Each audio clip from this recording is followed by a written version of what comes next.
Olá, eu sou Raul Ferraz e você está assistindo o videocast Habeas Data no portal de O Liberal. Hoje temos a honra de entrevistar o Dr. Tito Valente do Couto, advogado, graduado pela Universidade Federal do Pará, fundador do escritório Tito Valente do Couto Advocacia, gestor da área de novos negócios do escritório, integrante desde 2006 do Tribunal de Ética da OAB Pará e reconduzido para o período 2025-2027 neste cargo, para exercer a presidência da Egrégia Turma e também ex-presidente do Tribunal de Justiça Desportiva do Pará e integra ainda o Instituto dos Advogados do Pará e é membro vitalício da Academia Artística e Literária Obidense no estado do Pará. A surpresa aqui para mim foi essa presidência do Tribunal de Justiça Desportiva, eu não sabia. Doutor Tito, como é que o senhor está? Tudo bem? Olá, tudo bom? Tudo bem, graças a Deus. Que bom, é uma honra tê-lo aqui, tá? Um advogado tão brilhante, tão atuante, principalmente na Justiça do Trabalho, que a gente vê sempre, né? Sempre foi muito atuante, desde muito tempo que eu conheço e vejo por lá, e sempre em defesa dos direitos. Doutor Tito, os escritórios de advocacia acabam funcionando como uma empresa, né? O senhor sabe que é diferente um pequeno escritório, é fácil de administrar como uma pequena empresa. Mas quando o escritório toma um vulto maior, ele passa a funcionar como uma grande empresa ou como uma empresa, né, média. Como os advogados lidam com a gestão interna de seus escritórios? Me parece que isso sempre foi uma preocupação para qualquer grande escritório. E há mão de obra especializada para atuar especificamente na gestão de escritórios de advocacia? Sim. Esse tema é muito interessante. Hoje em dia, não é só o grande escritório que se preocupa com a gestão interna. O pequeno e o médio também. Hoje em dia, você tem que tomar conta de uma infinidade de atividades não relacionadas ao jurídico. Sim. Né? Hoje em dia, a parte financeira passou a ser relevante, a escrituração das contas, do que se recebe, do que se gasta, planejamento de carreira interna do escritório. Então, hoje em dia, essa questão de gestão passou a ter uma relevância muito grande. E na faculdade, a gente acaba não vendo nenhuma matéria que nos ensine a gerir, a administrar um escritório.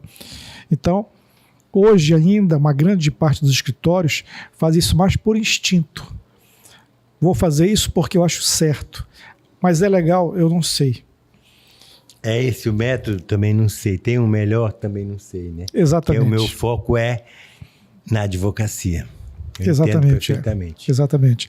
Existe já há bastante tempo uma especialização na administração que chama administrador legal, que é uma especialização voltada para administrador específico de escritório de advocacia. É todo um linguajar jurídico que a pessoa absolve, não é? Infelizmente, aqui em Belém, ainda não tem esse tipo de curso. Eu já tentei, com algumas coordenadoras de curso, falar sobre essa questão. Mas infelizmente aqui nós não temos. Então, eu pelo menos não conheço nenhum escritório do Pará que tenha um administrador legal formado, especialista nessa área. Então, hoje em dia, pelo menos no Pará, é muito carente desse tipo de profissional. Muito carente. E todos donos de escritório que eu conheço têm essa dificuldade e mostram essa dificuldade de ter alguém especialista para tratar esse assunto, para que o gestor, para que o sócio, para que o proprietário possa se dedicar realmente na área do direito. Então ele acaba gastando o tempo dele muito nessa gestão. Porque muitas vezes você precisa cuidar de relatórios para o cliente, cuidar de algumas demandas internas, contratação, demissão de funcionário, avaliação, que são coisas que estão fora da atuação da advocacia em si, né?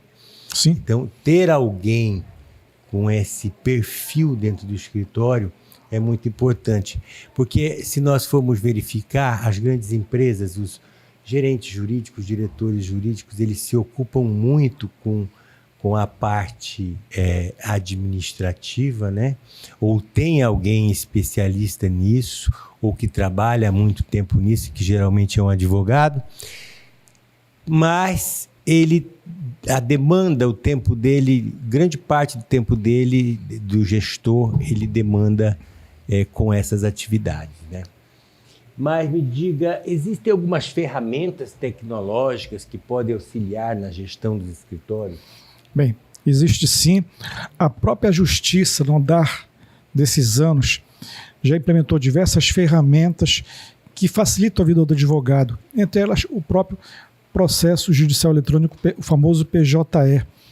Hoje em dia, você pode ter acesso a diversos processos pelo Brasil todo, sem necessidade de viajar ou de acessar. Hoje você acessa num clique, você protocola o recurso em qualquer parte do país. Então, isso é uma ferramenta que ajudou e ajuda na gestão interna. E hoje você tem uma infinidade, dezenas e dezenas de software inteligentes, com inteligência artificial integrada, inclusive, Sim. que facilita a gestão. Vou dar alguns exemplos. Tem o Legal One, que é da Thomson Reuters. É um programa muito bom. A DV Box, que eu atuo no meu escritório. O Sarge, Spider. São programas em que agregam uma alta tecnologia fortificada com a inteligência artificial. Então, esses softwares, eles captam e gerem o teu escritório como um todo, tanto na parte jurídica como financeira, e também estabelecendo métricas de avaliação da tua equipe, sim. ou por produção, ou por outras métricas que você possa estabelecer. Então, Entendo. É um programa muito bom. E os advogados que fazem parte de um determinado escritório, de que forma eles são afetados com a gestão interna? Bem, hoje em dia, como qualquer atividade, ela te exige que você seja altamente produtivo no menor espaço de tempo possível, né? Então, quando existe um novo advogado que chega em qualquer escritório, o ideal é que ele receba um pequeno manual de como o escritório funciona. E o escritório tem que ser bem claro o que ele quer dele. Sim. Né?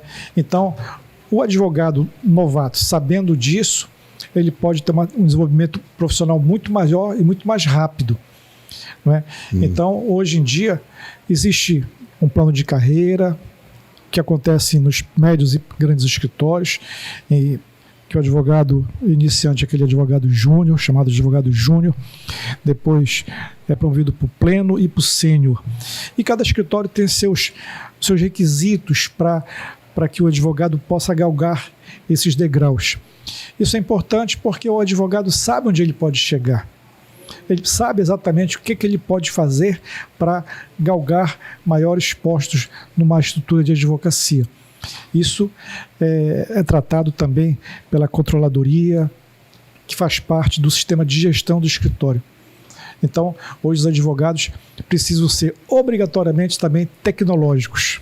Sim, claro. Né? Hoje em dia, não se tem mais aquele escritório com aquelas bibliotecas grandes, com um monte de livro. Acho né? que nem biblioteca tem, né? Talvez Tem, até tem, mas nada assim muito exagerado como era antigamente, quando a biblioteca ocupava um espaço imenso, aquelas paredes cheias de livros. O meu escritório está mais para decoração do que para... O meu escritório tem 20 anos e desde o início já não dediquei mais nenhuma área para biblioteca. Então está tudo a um clique, né, que você acessa hoje. Inclusive, eu lembro que antigamente você tinha a CLT, que a cada 6 meses vinha uma nova versão atualizada. Era a CLT, o Código de Processo Civil e o Código Civil. No mínimo, anualmente, você tinha que renovar. Né? Hoje em dia, você tem acesso a tudo num clique, de maneira bem rápida. Né? Na sua opinião, como se pode identificar que um escritório de advocacia possui uma gestão interna qualificada? Bom, é importante que todo escritório, o ideal, alguns não conseguem, talvez a grande maioria não consegue, é estabelecer procedimentos para qualquer tipo de atividade que vai se fazer no escritório. Hoje em dia, não se tem mais aquela... Nem o cliente quase vai no seu escritório, principalmente quem faz advocacia empresarial. Tudo se trata pelo Zap, raramente por telefone, por e-mail. Por e-mail. Então, uma notificação chega para o teu e-mail e você tem que dar um fluxo para aquela notificação até chegar a uma defesa a ser apresentada no processo judicial. E quando essa notificação que chega primeiro para o cliente, né? Ele já sabe como tem que tratar, tem que ter alguém dentro da empresa que saiba identificar os documentos que devem ser remetidos para o advogado, né? Para fazer a defesa. Hoje em dia, e aí vem o outro fluxo dentro do escritório. Hoje em dia tem o domicílio judicial eletrônico, Sim. em que as notificações iniciais, as citações de processo são enviadas por e-mail ao domicílio judicial eletrônico da empresa. Então você pode registrar uma ação hoje e amanhã já ser notificado. Não precisa mais de oficial de justiça, não precisa mais do correio para isso, não é? Então, hoje em dia, essa parte te exige que você tenha obrigatoriamente fluxo para tudo. Isso vai garantir que o escritório não perca um prazo, cumpra as finalidades no prazo estabelecido, no prazo interno, né, que tudo dê certo. Mas tem que ter os procedimentos estabelecidos de maneira bem clara para que a tua equipe consiga identificar e executar. Principalmente quando as pautas de audiência estiverem próximas, né? Assim, sim. Aí você tem que correr muito para conseguir documentação, elaborar a defesa, porque sabe que a audiência está próxima. Nesse caso, o departamento contábil ou de pessoal de uma empresa tem que estar muito afinado com o escritório. Né? A gente acaba também, de certo modo, qualificando um pouco mais o pessoal do departamento pessoal para que entenda uma linguagem mais jurídica. Isso. Né? Ele sabendo disso, é muito mais fácil a comunicação, é muito mais fácil você transmitir a informação que você quer. E ela te responde com uma certa agilidade. Isso é muito bom. Perfeito. E na sua opinião, todo escritório deve ter uma controladoria interna? Isso é o ideal, né? Então chama-se o controller, né? É uma espécie de controlador. É alguém que faz a gestão do escritório em termos para que tudo funcione dentro do prazo estabelecido pelo gestor, pelo dono do escritório, né? Então esse controller que distribui os prazos, verifica se os prazos estão sendo cumpridos, né? Verifica se tudo está funcionando. Então eu digo assim, o controle hoje em dia é a última barreira antes do desastre. Porque perder um prazo... Não pode, isso é impossível. Nós estamos falando, claro, de prazo prazo judicial, não administrativo, às vezes não tem tanta importância. Mas o prazo judicial é um prazo que pode levar à derrota total. Né? E não tem volta. O tempo não volta, né? Não volta, e o prazo o juiz não espera também, e a lei é muito rigorosa com Exatamente, relação a isso. Não pode haver falha, né? Não. Então você acaba tendo diversas barreiras antes do prazo final. Então a controladoria, ela monitora tudo isso diariamente e de perto. Então sim, é muito importante que, além do administrador legal, tenha uma boa controladoria. Né? Eu acho que esses dois profissionais podem agregar muito ao escritório e fazer com que os advogados possam se dedicar o seu efetivo tempo na advocacia mesmo. Né?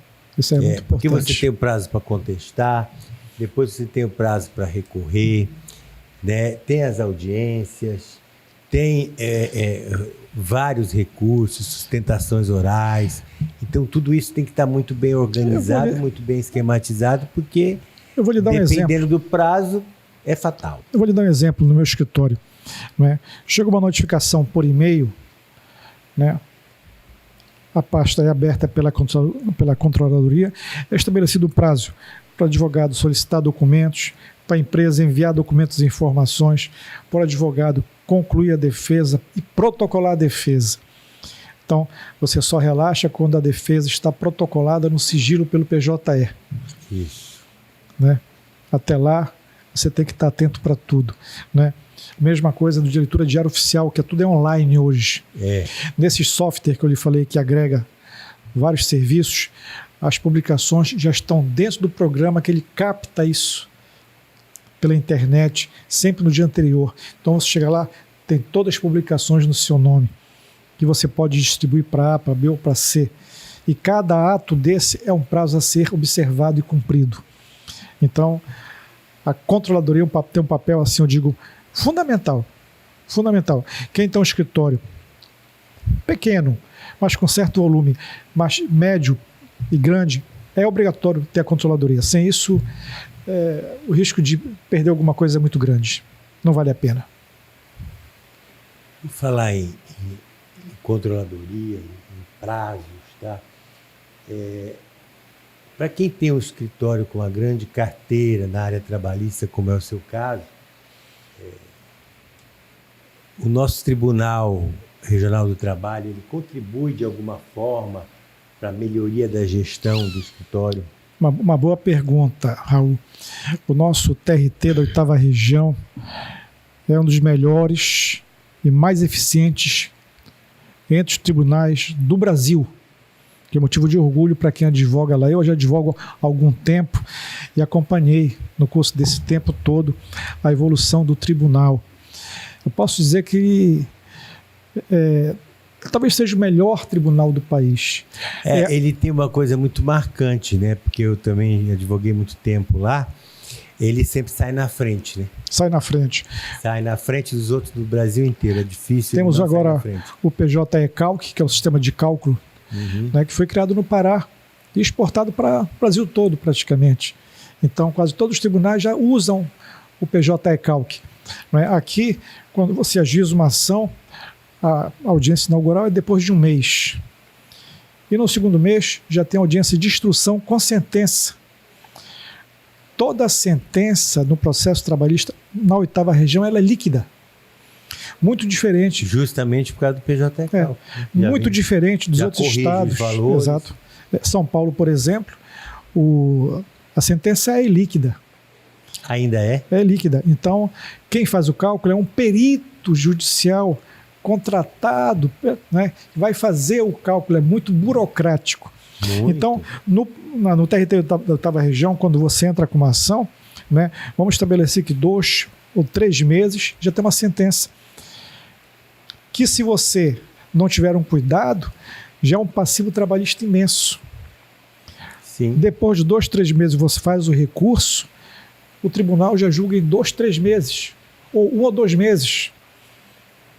Não é? Então é muito rápido, muito diferente de São Paulo, que uma audiência inaugural demora 1 ano, o processo demora 1 ano e meio para ser julgado no primeiro grau. Não é? Então, eu digo assim, somos, de certo modo, prestigiados por ter um tribunal eficiente. Os juízes são muito preparados, você vê desembargadores, juízes, professores de direito, com mestrado, doutorado. Então você pode, evidentemente, não concordar com uma decisão, mas você tem assim a satisfação e tranquilidade de que aquela decisão está sendo prolatada por alguém competente e estudioso. E você analisa a sentença ou o acordo e você vê que tem uma fundamentação, que embora você não concorde, mas ela está bem fundamentada. Correto. Porque no direito nada Correto. é igual, ninguém pensa igual, né? Não tem fórmulas matemáticas. E o tribunal contribui para a gestão do escritório para ser mais eficiente, porque tudo é muito rápido. Você protocola uma petição, um pedido, 2 dias ou no dia seguinte já tem um despacho e já tem a publicação no Diário Oficial. Então faz com que o escritório esteja muito atento e com uma atitude sempre proativa. E que tenha que ter uma agilidade, né? Muito grande. Muito grande. Aí o tribunal ajuda ao escritório, aos advogados a serem cada vez melhores. Perfeito. Né? Doutor Tito, foi um imenso prazer tê-lo aqui, tá? Eu espero que o senhor volte para a gente conversar sobre outros assuntos, porque o seu potencial de conhecimento jurídico é muito grande e a sua experiência prática, principalmente na área empresarial, vamos dizer assim, invejável. E eu espero recebê-lo aqui outras vezes para a gente tratar de outros assuntos de interesse da comunidade jurídica e de interesse do público em geral. Tá bom, muito obrigado. Eu agradeço também a oportunidade desse bate-papo contigo. Já há algum tempo eu não te vejo pessoalmente. Tudo é online agora? Tudo é online. Tudo é online. O ruim do online é isso, né? Que isso às vezes tira esse gosto do encontro pessoal, né, de falar e tudo, mas enfim. É verdade. A gente vai se ver mais vezes aqui, tá bom. Eu tenho certeza. Obrigado.